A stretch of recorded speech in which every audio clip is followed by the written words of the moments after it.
Good evening, everyone. Oh, So popular. thank you. It does feel really, really good to be here and to sort of be back. I'm really happy that you all came today. And thank you for joining us today for the Deborah and Martin Hale Visiting Artist Lecture. I want to express my deep gratitude to MFA distinguished benefactors Deborah and Martin Hale for making this long-standing lecture series possible. Martin Hale, an honorary MFA trustee, passed away in August, and we are honored to have Debbie and members of her family here this evening to honor his legacy. Martin and Debbie have been dedicated supporters of the MFA, and they established the Deborah and Martin Hale Visiting Artists Fund more than 20 years ago to ensure the active involvement of contemporary artists with the museum through engaging public programs like the one we are hosting this evening. Additionally, they have gifted works by contemporary photographers, supported the acquisition of works for the Department of Contemporary Art, particularly pieces by emerging artists, and frequently lent to exhibitions organized in conjunction with the Community Arts Initiative. Debbie, we are grateful to you and to Martin for helping us expand the stories we can tell through art, and it is good to have you here with us tonight. Thank you. For the opening of Frank Bowling's Americas a few weeks ago, standing here in the exact same spot, I centered much of my remarks on the work Sun Crush, which you can see here to the left, or a detail of it. A bright, abstract port painting, which Frank Bowling painted in 1975, just around the time that marked the end of his more or less permanent decade-long stay in the United States. I highlighted Sun Crush mainly because of its MFA-specific institutional history. The museum acquired the work a few months after its making, and it was a complete outlier insofar as the collection at that point almost exclusively consisted of works by white artists. What made the MFA acquire Bowling's painting was the work's inherent and quite literal fluidity. It is purely abstract. Its references to Bowling's personal history and maybe also politics are maybe truly impossible to pin down. I know for a fact that the artist would also not be willing to give us any hints here. Yet the work pushes so clearly against the boundaries that the proponents of abstract painting, specifically Colorfield in the US, had set. What I call fluidity is really Frank Bowling's refusal to be categorized as a black artist first and foremost, and thus any essentializing reading of his work. His desire to be instead taken serious as a modernist painter, period. I will stop here because few have more profoundly researched and written and more eloquently talked about the space between politics, race, and abstraction than Darby English. So rather than me talking tonight, I will keep my speaking part short and ask Darby to take the stage in just a minute. It is my distinct pleasure to introduce Darby English, the Carl Darling Buck Professor of Art History at the University of Chicago. His accolades are many.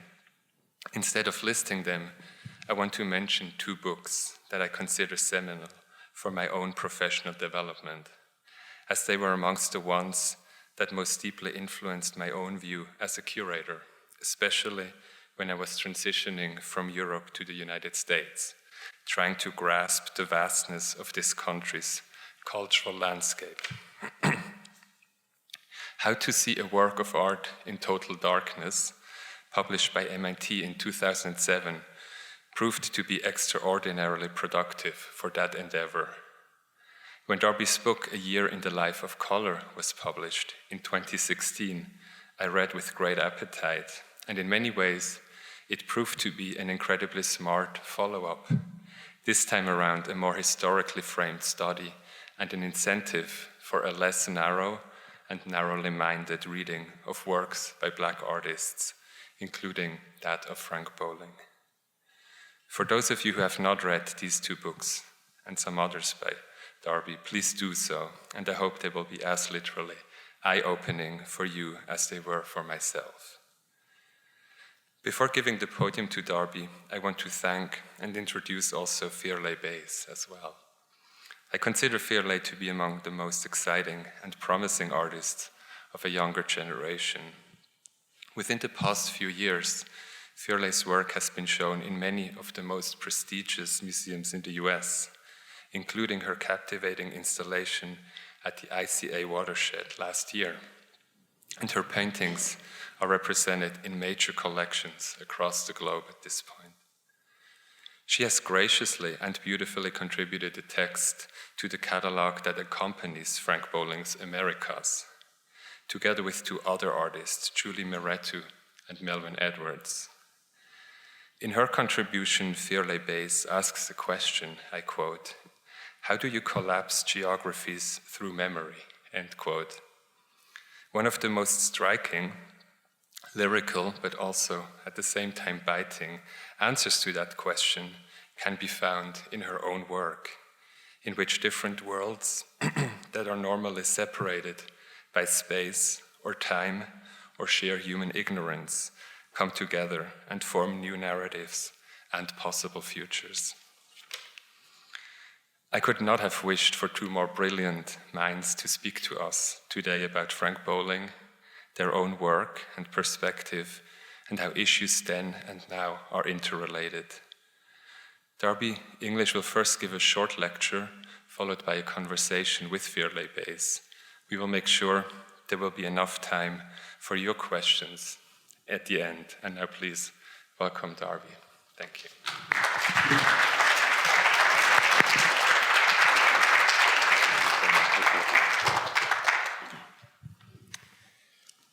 Hello, everyone. I love it when people say hello back. Thank you. It's like church, which I never did love, but it was always nice to be involved in something.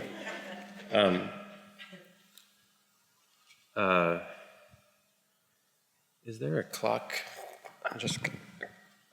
I want to make sure that I don't go over. Oh, that's plugged in. God damn it. Thank you. Thank you, but that's not your job. Thank you. I think you've done enough. That's coming from a member of the Hale family. I think you guys can relax tonight. Relax forever, as far as I'm concerned. So while I'm acknowledging people to whom we owe thanks, I'd like to thank the Hales formally for the support and for, I suppose, endorsing Reto's invitation, which I also thank him for again. Thanks to everyone at the MFA who've facilitated my travel and communications and preparation and all that. And thanks to Firelei for agreeing to go down this road with me, wherever it's going to lead. Yeah. I also want to thank a group of people in the room from Stony Brook who have composed a really important and beautiful and cogent and I feel sure lasting contribution to the history of art that Frank Bowling single-handedly initiated by insisting, as he did throughout his polemical writings and networking in the 60s, that there be a space for personality and that there be a space for imagination in the world that Black artists occupy and move through and have to work in and often work against. He did that in many manifestations, one of which was a show that Lawrence Alloway invited him to make at Stony Brook, which became 5+1, which was almost as readily lost to history as it was constructed. And the group who are in the 6th row, on the far right of the 7th row, and the far right of the room, are really to be congratulated for bringing out that aspect of history and bringing it back and putting it in a form that more or less ensures that it will endure at least as long as anything will endure in the world that we've made. So that's that. As far as what I'm going to say 2 minutes in, it was hard to decide. I'm not finished deciding. I'm going to make some game time decisions about what I pull out of this the scrawl that began yesterday on the airplane, but I've been revising all day as I've been in the galleries and in the galleries again, and then in conversation with Reto and with my interlocutor and with the folks from Stony Brook, and there's so much to admire in the situation we've come to discuss. The show itself is a masterpiece, I think, of focused, intelligent, and beautifully honoring framing the work of Bowling in New York, the New York years, 66 to 75. I think there's also so much to admire in Bowling's own person and life and model before you even get to the work. He's just been such a fearless and courageous person. And I almost wrote individual, and I walked back individual because I think one of the really big differences between definitive paradigms in modern art is the difference between the individuals in modernism and the people in modernism. The people who made modernist ideas and contributions out of, in the name of individuality, which is ultimately an abstract and political notion, as against those who worked their personalities into their work and into history thereby. And I think of Frank Bowling as someone who is more person than individual. He lived and worked collectively. His friendships and associations and network are extremely important to him. Most evident in projects like the one that 5+1 manifests, but also evident throughout his criticism, which began, I think, formally in 1966 or 65, when he was sending letters from London to art magazines in New York, and then have continued throughout this time.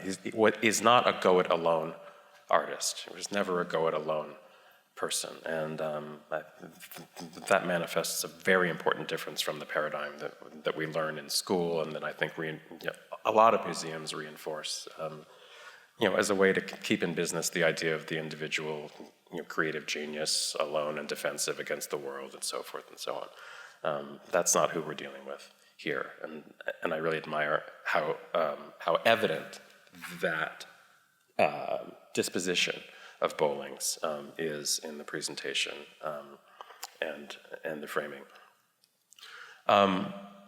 When I look at, I wasn't supposed to keep this slide up, but I thought it'd be helpful to keep it up for a minute, because when I look at Frank Bowling, I see imagery and then later gestures and devices with a lot of space inside of them. Abstract images, highly personal facts, structured pictures with techniques which are not the subjects of the pictures so much as they are so much as those subjects are the expressions that the employment or that the engagement of those techniques allowed Bowling to make and to attempt. Images that are usually, and gestures that are usually embedded in dynamic, spacious situations. He's a maker of very open-ended work. And I think that open-endedness, I can only say that open-endedness is really important to me as a person, as an intellectual, as a teacher, as a Black person who contends with expectation in the form of representation, existing representations, future representations, all day, all night, all week, all month, all year. And I think it's a very special thing to have in the form of a gift of a career like Bowling's. So many places to go for models of an open approach to an experience that is overstructured by expectation. People telling you what you should do, what you should sound like, what you should write, how you should mean it, and so forth. The work has always felt to me like a space for using, a space for entering into, a space like thinking can be for some people, or like a lake can be, or a trail system, or a forest or so. It's delimited, but it's also discoverable. It's delimited, but the space inside of it is discoverable. And it's a paradox which makes for incredibly frustrating and exciting experiences, none of which can be known in advance. So it's also, in a way, a framework or a paradigm for discovery itself, for being surprised, for being confused, for leaving a situation in an irresolved state, which I think is good for us sometimes.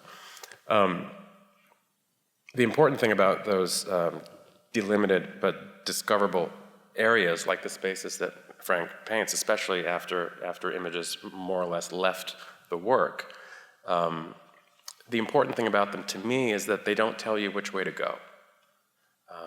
They don't tell you how to use them. And that's what makes the work radical. Radical is a word that I don't like to use in public, especially because. Why, Darby? Why don't you like to use the word radical in public? I think I don't like to use the word radical in public because it's usually being, it's a word that's often used to praise things that are anything but. And I don't want to participate in that. What I think is radical about giving you, again and again, spaces that don't tell you how to use them, spaces in which you are not being told where to go, is that it courts a lot of risk. It courts a lot of risk. Anyone can come in and do whatever they want. The thing about a map with no boundaries, with no political boundaries drawn inside, and where the perimeter itself is open and diaphanous and floating. The thing about a map like that is that it can be used to do anything. And that is, that's a risk. And that amount of risk, to put that amount of risk in a painting in 1970, in any year, is to make a radical choice and to court a lot of possible danger. And that's what makes it radical for me. And that's a choice that Frank Bowling has been making again and again and again and again and again and again and again since 1967. And in an untold number of ways. Always, I think, with the ultimate idea of finding a new kind of pleasure in painting. Finding a new kind of pleasure in painting and trying to make beautiful things happen. It's also become radical to be unashamed about pursuing beauty when you make art. Maybe as an end. Beauty as an end, if that's your shtick. That's a radical choice.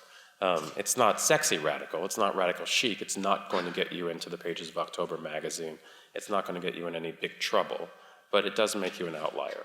And I think it's something that, when the long story is told, when the future consciousnesses get together and talk about the people who really exploited the possibilities of modernist imagination, like Bowling will be high on that list. At the same time as all of that, Darby, I think you need to chill. You need to chill. Okay. This is Middle Passage, a painting that Bowling made in 1970. At the same time as he was maybe doing all those things that I just said he was painting the Middle Passage.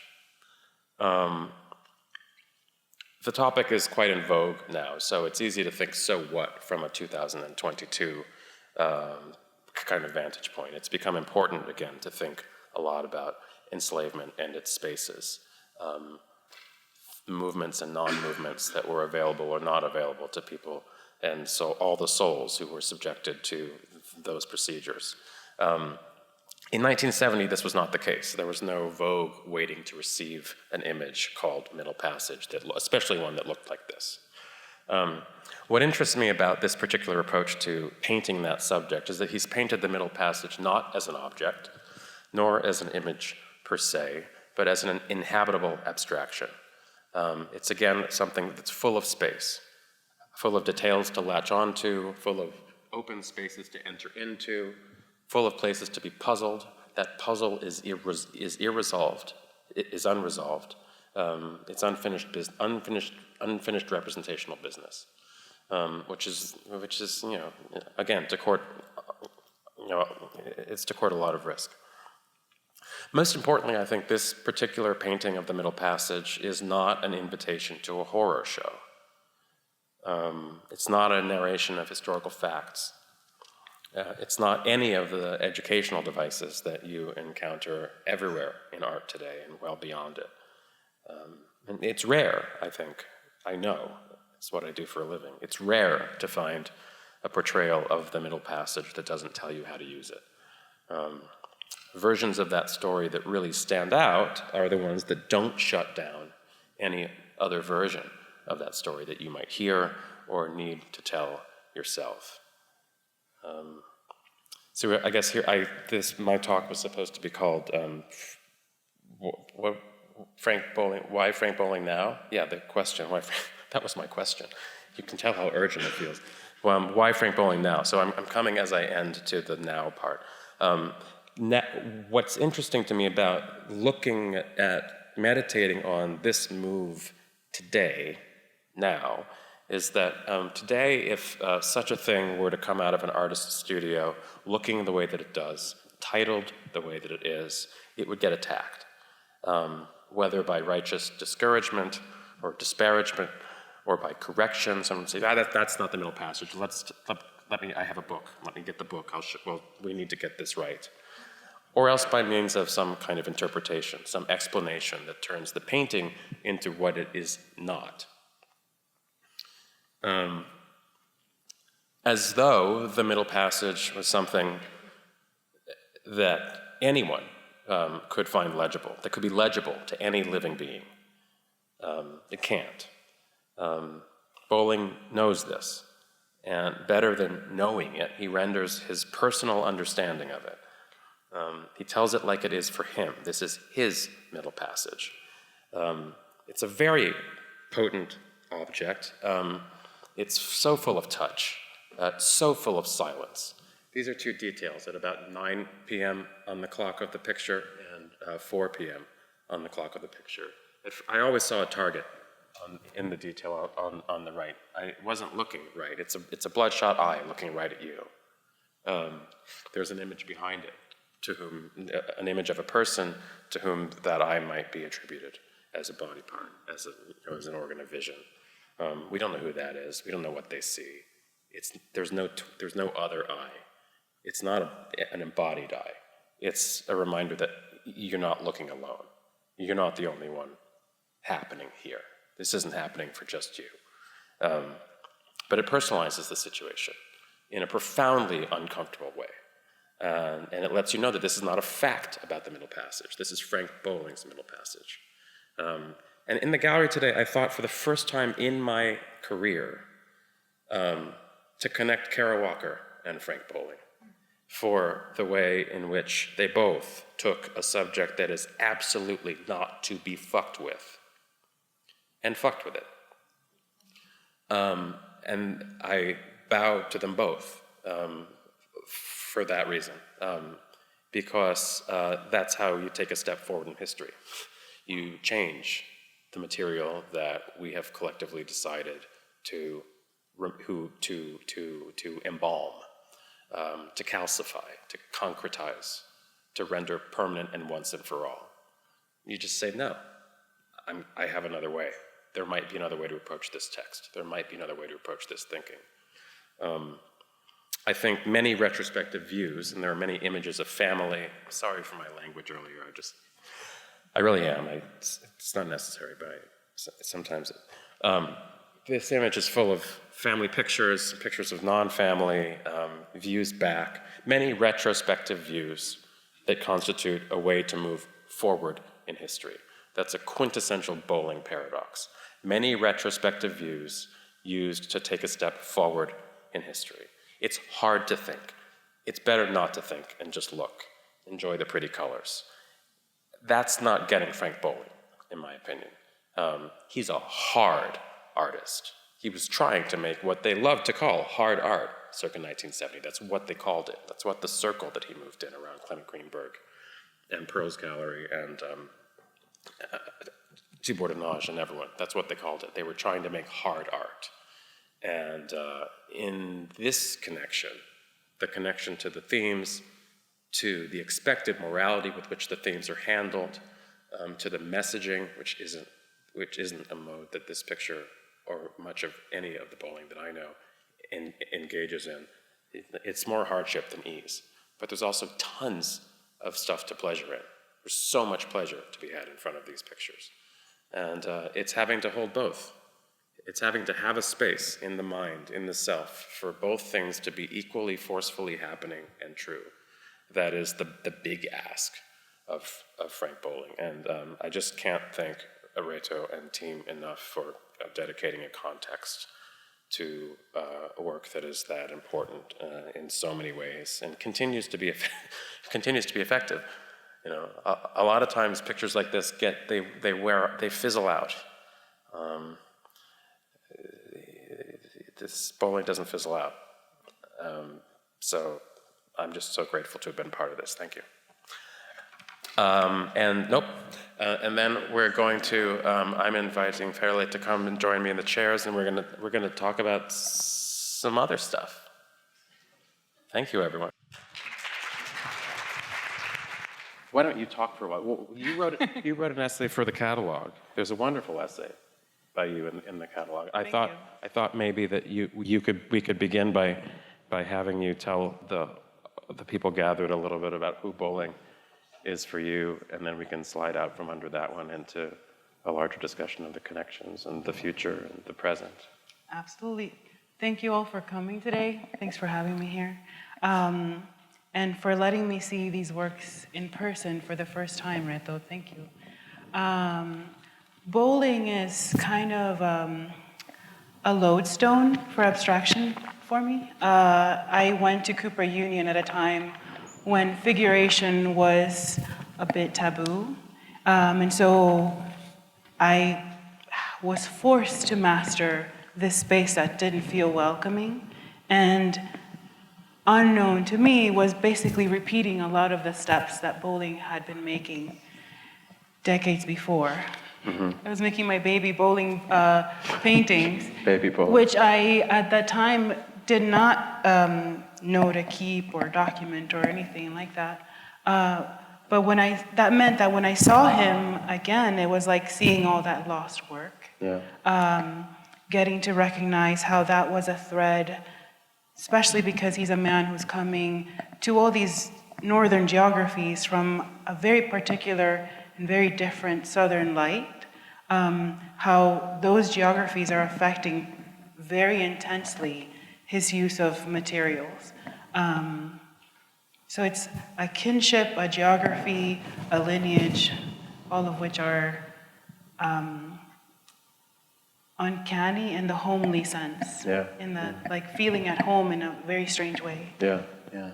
Speaking of feeling at home, we talked a little bit a minute before we started about water and the aquatic. Pictures that give the look and the feeling of immersion in fluid surfaces. We also discovered that neither one of us swim. Yes. So I was shocked to find out that someone who is so fluid in your fluency in rendering situations that make me feel immersed in liquid media is a very profound one. Was that a conscious development? Is that something that do you have a polemic about? I'm not afraid of water. I am. I'm always drawn to aquatic spaces. I grew up in an island and raised in a peninsula in Miami. So water was always constant. I think walking in Florida is like breathing in water, which I grew comfortable with, and it's almost like a reset space. But I mentioned earlier how I don't know if it's a connection to emotion or just bad rental spaces in New York, but whenever I feel like intense emotions or I'm withholding emotion, there's always some water catastrophe around me. The roof will cave in, the floor will come out. There's massive flood. So this is actually a piece that I did at the ICA watershed. It's also a way of addressing different color theories. Yeah. I'm really drawn to, as someone who went to Cooper Union, we were very versed in the Joseph Albers school of color theory, which in its own is a gathering of worldly ideas around color, and then theorizing them, syncretizing them into something more abstract. So I usually like to particularly highlight the West African Yoruba pantheon of color. When we think of the beautiful blues in a lot of the European altars, like the mantle of the Virgin, it's usually a very ode to a Gallic blue. It's a syncretization of already many, many cultures into one. So when I bring in the color blue, it's an ode to this water deity, this water force, which is like many other lines around the world, many other pantheons, it's meant to be water as a symbol of regeneration and a symbol of healing. So when I bring in these very fraught spaces, water becomes an ablution in a way. Yeah, yeah. When you mentioned Albers, I thought about just the very strict structuration of color not in the theory and the devices that he used to convey the theory from Black Mountain onward. So I thought about separated color and adjacent colors, and I went in my mind to your blending. I rarely see you put color isn't local in your stuff in the way that Albers says it should be. What is there something? Yes, go. No. So there is. I do love having this moment when you close your eyes and you're seeing this ghost apparition, and that only can happen when you have a certain value and a certain contrast, so that things can just move.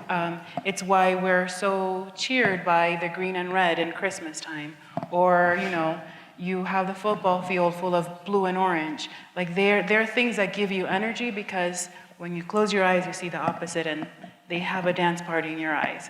So with that in mind, some of the color that I use will have a higher key that can draw you in the sense of like almost having a feeling of a different light sensibility. But it's most of the time, very particularly juxtaposed in a way that will have that vibration. Yeah. Even in a portrait like this, her body contains a lot of greens within it that will, there's elements that will always have a friction. Yeah. There's never fully blended color. Yeah. Even though there are moments where color will bloom, there's something unexpected. When you see it in person, it's very difficult to explain these as a digital image because there's a phenomenon that happens when you see these. For instance, this particular one, it has a lot of metallic paints. So you will get a different painting in every angle that you stand in, and that's something that I love about the more robust pours of bowling, that they contain everything from his studio floor. And it's a journey, so when you're walking around, you'll be like, oh, those were his bottle caps. Yeah. That was like his wife's hairpin. Like there's all a life embedded within the painting. When you talk about the life embedded in the painting, I think about content. We talked about maybe talking about content. I hope I'm going to say something and you tell me what you think of it. There's a lot of content in your paintings that one needs help to access. Why, and how does that work? So I think, like in every region, there will be syncretic languages. Within our families, we have our nicknames. We have the things that, if you know, you know. You'll have. Yeah, that's good. We all develop our own ways of understanding.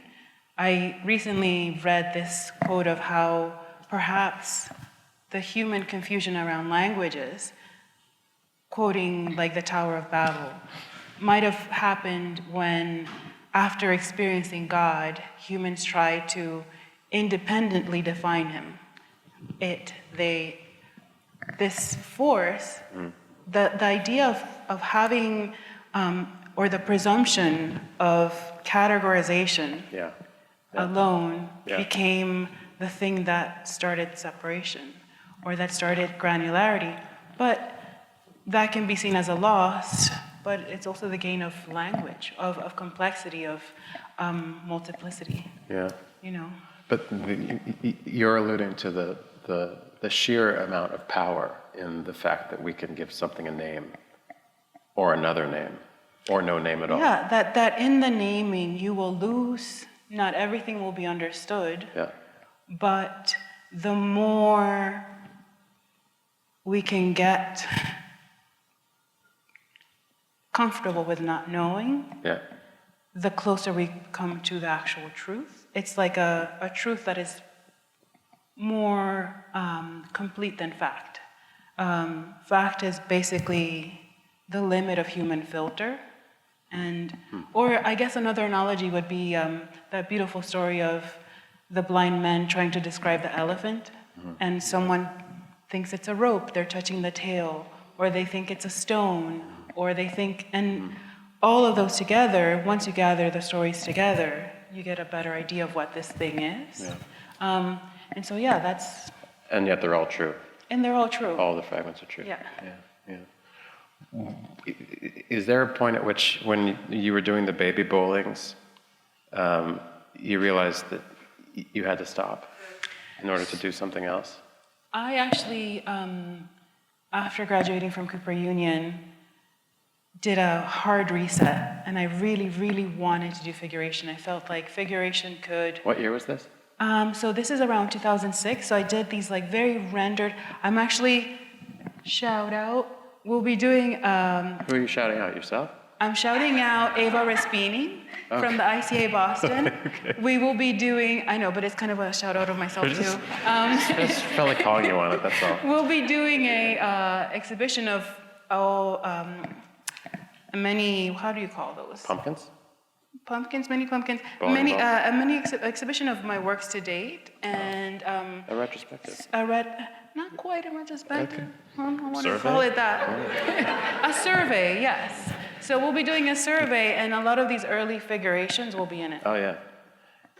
And how? 2006, you said. 2006. How do you think, with your seeing stone? How do you think those will look and feel to the world, the art world we live in now, which wants figuration for breakfast, lunch? Oh, absolutely. So dinner? I was in a time when it was hard abstraction all the time. That was my schooling. That was the cohort of all the professors. So that was a crucible. You were in school during Hard Times, Hard Times, not High Times, Hard Times. Yeah. Katie Siegel's great show at the Academy. Yeah. Is that why you were doing abstraction all the time? And that's why I was doing abstraction all the time. Yeah. That was the only thing that was allowed within critique. Anything outside of that, anything that had specificity, especially... So figuration was revolt. It was revolt against that. Figuration was my revolution, yes. Interesting. And that's how, revolutions get conscripted and they become the norm, and the edge becomes the center, and So how do you start cycle again. How do you think it's going to play? Are you in the gallery already working on positioning that? Are you going to position it against the new thing? That's all on Eva. I just make the work. Eva Respini. Eva Respini.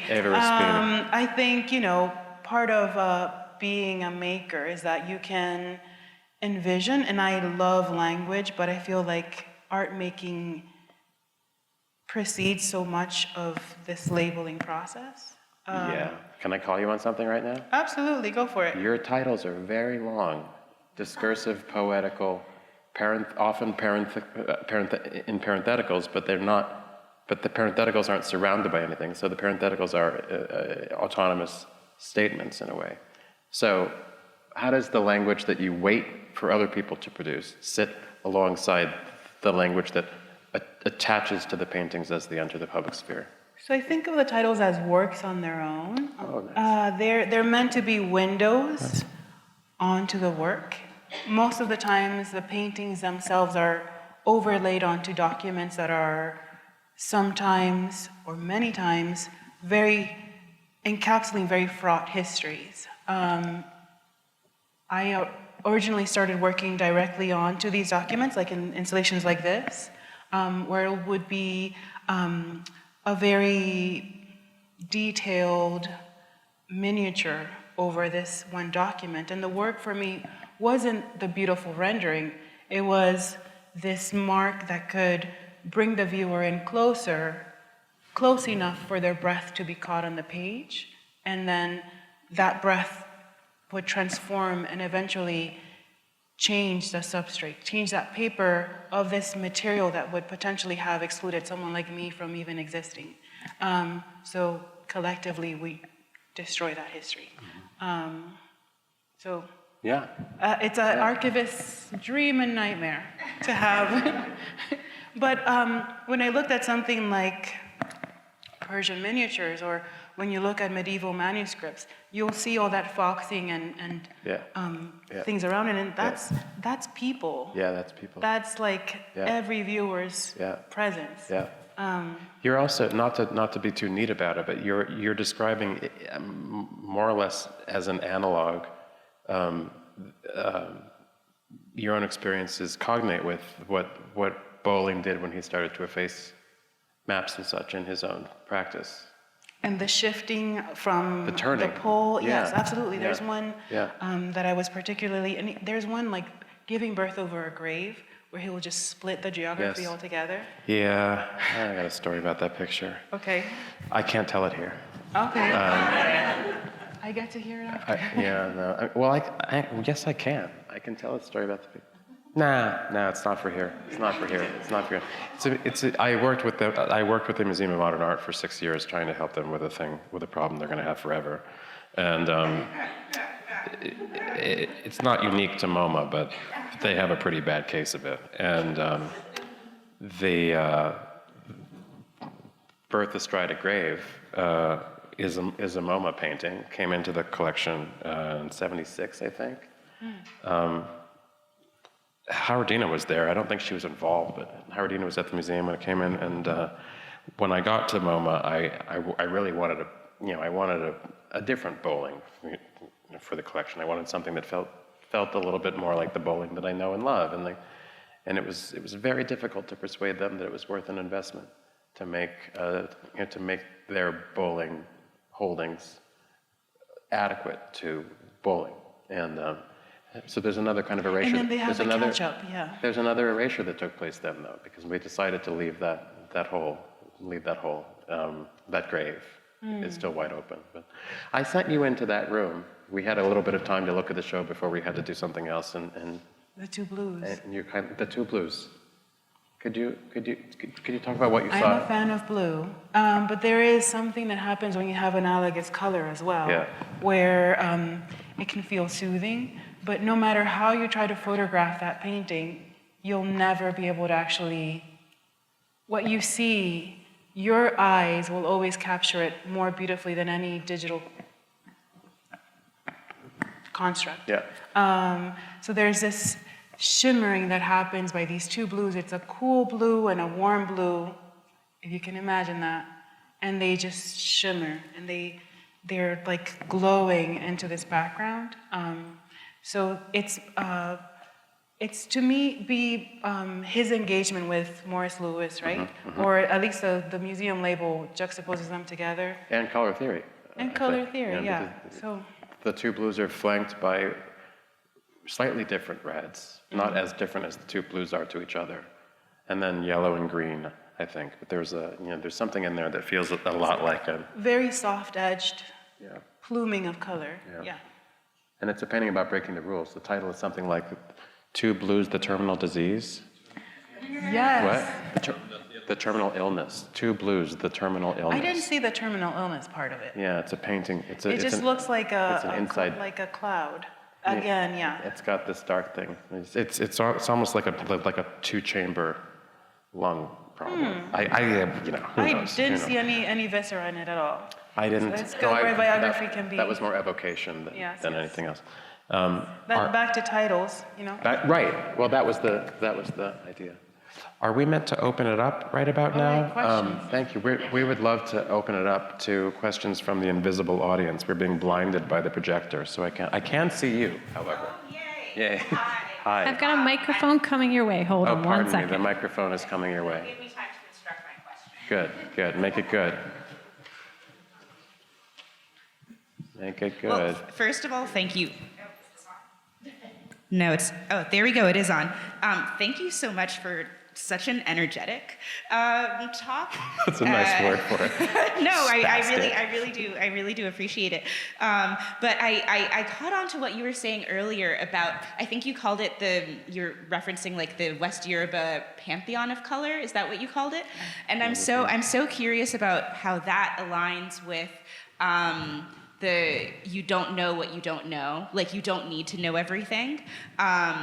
The tension between how present that is in your work and like the manuscripts, the archival images that you were erasing, which I think often like come from a very colonial legacy of like we do know, we are like really rooting ourselves in the illusion of knowing, and so I'm so curious about like how that connects back to your own color theory, what each of the colors you're using means to you, if you have a kind of like established toolkit of colors akin to like Amanda Williams, a colored theory, where each color references a specific cultural experience that if you know it, you know it, and if you don't know it, you don't know it, or if it's something that's very fluid for you. It's the thing of labeling, right? And of knowing. So for instance, I don't know if we can even go back to the image of, or you might recall there's this painting of these horses kind of galloping into this and refracting into many, many. That painting, it's a little bit like if you're schooled within a Western context, you'll have a hint of what Greek and Roman mythology might have been, and maybe how they kind of are enmeshed within our culture, and how they might have this capital name, or the manhole on the street will have a certain alphabet in it. So we have ideas, but not concrete understandings of their original intent. And so that lineage is always there as someone who is raised within a Western context. But I try to refract that filter by adding in what I can learn of these other spaces that are as enmeshed and as vibrant within the places that I grew up in.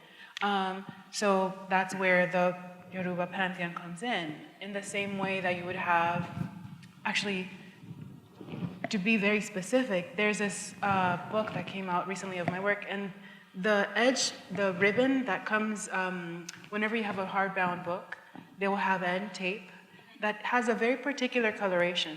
And for binders, they'll be like, this is a beautiful, vibrant thing.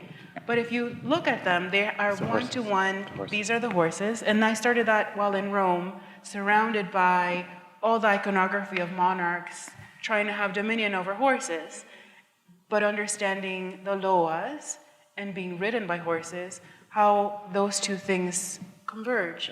What is one that tries to control and one that is being controlled by, and what is the merging of both? So, yeah, that was an example. But back to edge ribbons. They're one-to-one, almost parallels to eleques, and they are like rosary beads that, I forgot I had this on. Like rosary beads that have perhaps a lineage to Buddhist monks. Eleques are, in a similar way, these prayer beads that are colored and have one-to-one ode or evocation for specific energies. So if you're ready to cross paths, you might call St. Anthony, or you might call someone else. It's that kind of multitude of language. And as people who are in this ever-connected space, you can be multivalent. You can have many, many ways of traversing the world. which is exciting, right? And it's like, thank you. Thanks for my question.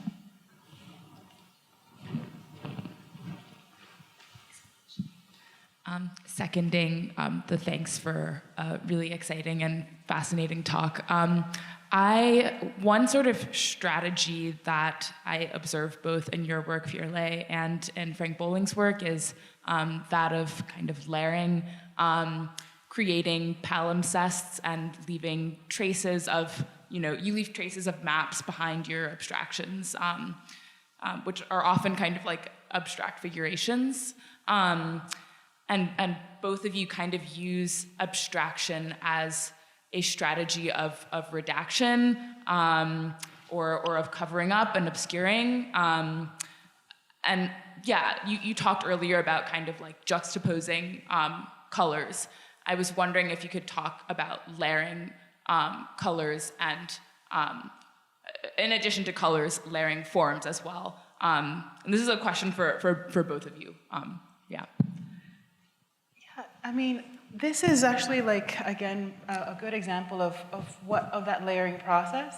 All my paintings start horizontally on the ground, and depending on what studio I'm in, the tilt of the floor, the humidity level, all those environmental things will directly transform the painting. So even if I have an idea of, oh, this worked before, let me try it again. If it's a rainy day, if it's winter, summer, etc., it'll be a radically different painting. Same parameters, same paint, brush, etc. If it's started as a pour, it's almost a gift from the elements. And what I like about them is that they can then act like Rorschachs, and depending on where I am, the imagery can just, like when I was in Rome, be affected by that. The longer you stand in front of that painting, there's maybe about 100 horses that I was able to draw out within it, but the longer you stand, the more you find. 100? There's 100 horses in it. In that one? Wow.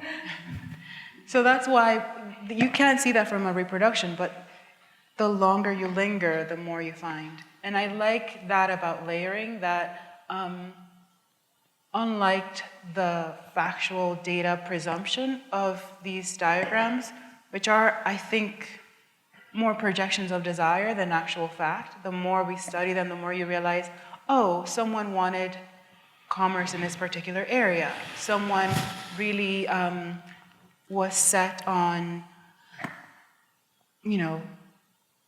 reaping the goods of whatever that space was, or prioritizing that. There's actually this one beautiful map. And I say beautiful because it's so beautifully constructed. It's along the lines of like the avant-garde of data processing at that time. If you look at Du Bois's book or series of Negro Progress, it's that kind of graphics, the pie chart. So this was a map drawn by the French government of world migration patterns right around the time of, like 30 years after the Haitian Revolution and before emancipation in the United States. And this diagram that's supposed to have the entire world just erases Hispaniola altogether. And it's a factual thing. Fact being, like that filter. So highlighting that, having, this is actually a diagram by the same graphic artist that was supposed to be a diagram of the commerce of cotton around the world. And it's overlaid by figures from Drexia. And I don't know how geeky I can get onto this, but there are these amazing DJs from Detroit who created this myth when you were talking about facing the horror of the Middle Passage and refracting that. Like they were, in the 90s, able to recreate, to reimagine that space. I don't know if you've heard of them before. They made this 9-album expansive story of a vibrant Black Atlantis, starting from the point of inquiry of like, what if the women who were thrown overboard, the enslaved women who were thrown overboard, who were pregnant, what if they survived and their baby survived and they formed this vibrant civilization in Atlantis. And what would that sounded like? What would their joy, their pain, their anger, everything in a very complex way. Did they compose that music or sample it all? You said they were DJs. They're 90s DJs, so you're gonna hear a lot of yeah. and it's like Detroit. But the album covers are gonna be just, one of the DJs is alive in Berlin. So he's like very influential in Berlin house. That's So a place to be. I think, South Africa and Detroit were just kind of world shifters in terms of music. So there's, many layers that can happen both in the imagery, what's found in the imagery, what the location I'm making the painting in will then embed into it. So it's a physical embedding and a psychic embedding within both. Can I? Oh, there is a. Oh, yes. Nick, I think. Hi. So I have a question. You don't want it to be recorded. Can you yeah, we need it for the recording. I'm if deaf you're in okay. one ear. I need you to use the microphone. Okay, we can generations record want it. to know. I'm sorry. Do you believe the immersiveness of your pieces, what we feel as immersiveness, is it the same kind of feeling you get after you create your pieces? Or or maybe not after, but as you're creating them, and then immediately after you step back and look at it, is it the same kind of immersive feeling that the audience gets? I think it's even more than I could ever imagine. I think I acknowledge that my filter is limited. And so when I make something, it's meant to be co-created. And sometimes people will come to me and say things that I would never have imagined. And that's a gift, It's something that I can never prescribe. But when they are in sync with my experience, it is a lovely thing to have. When they'll be like, I see this, and then I feel fully present, and there's like that's too much to say, but there's like a moment of enmeshment that culturally doesn't happen in many other things. Can I ask you a question? Have you ever worked with stone? Have you ever worked in lithography? I went to Cooper, so I did Oh, you did everything. They make us art geeks. I keep thinking about marbling. Like as these slides go past, I keep wanting to know what would happen if you went to the marbling people in Treviso or something, and I've done all the things, Darby. you've done, of course you have. I actually did a residency at Dieudonné paper. Oh, well. And Some of I've the best embedded people. the things within the paper. Yeah. Cooper has an incredible printmaking department. Yeah. I don't have the patience for auditioning, but I have done many a litho. How did you feel about the outcome? Because I feel like there's a lot of surrender there. Could you still get 150 horses into a marbled That is circus? how I get the horses. That is how you It's get a the horses. surrender, yeah. Only with surrender can you actually find new imagery, yeah. Nice, very well said. That's well said. I think it may be if we're getting we got that. So I'm gonna go. Thank you all everyone. for being here. Afterwards.